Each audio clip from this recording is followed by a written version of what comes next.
Drama serial जाने जहाँ की आने वाले एपिसोड में आप देखेंगे कि शहराम महानूर का सबके सामने इंट्रोडक्शन करवाता है और कहता है कि मैं एक ख़ास शख्सियत का शुक्रिया अदा करना चाहता हूँ जो मेरी दोस्त भी हैं और मेरी साथी भी हैं और इसके अलावा मेरी होने वाली बीवी भी हैं। अब उसका इफ्तिताह भी महानूर अपने हाथों से करती हैं और शहराम और महानूर एक दूसरे के साथ बहुत ही ज़्यादा खुश होते हैं, लेकिन उनकी खुशी किसी को बर्दाश्त नहीं हो रही होती सिवाय अब्दुल के और महानूर के घर वालों के, क्योंकि किश्वर तो हरगिज़ नहीं चाहती कि महानूर की शादी शहराम से हो और वो शहराम को तो कभी भी खुश देखना ही नहीं चाहती थी।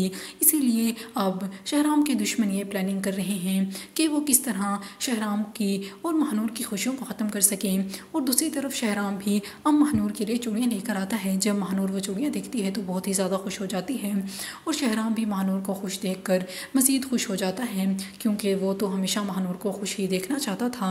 और दूसरी तरफ जमाल साहब जो कि शहराम को किसी सूरत कामयाब होता नहीं देखना चाहते, इसलिए कबीर को बुलाते हैं और उसे हुक्म देता है कि उसे शहराम को अब मारना होगा और ये काम बड़ी सफाई से होना चाहिए और शहराम बचना नहीं चाहिए। और दूसरी तरफ तबरेज़ अब्दुल से बात कर रहा होता है और वो अब्दुल से कहता है कि ये तो बड़े फ़ख्र की बात है कि तुमने मेरी जगह ले ली है। फिर अब्दुल तबरेज़ से कहता है कि मैंने आपकी जगह नहीं ली बल्कि अपनी जगह खुद बनाई है। ये कहकर वो वहाँ से चला जाता है। तबरेज़ को ये बात भी बुरी लग जाती है।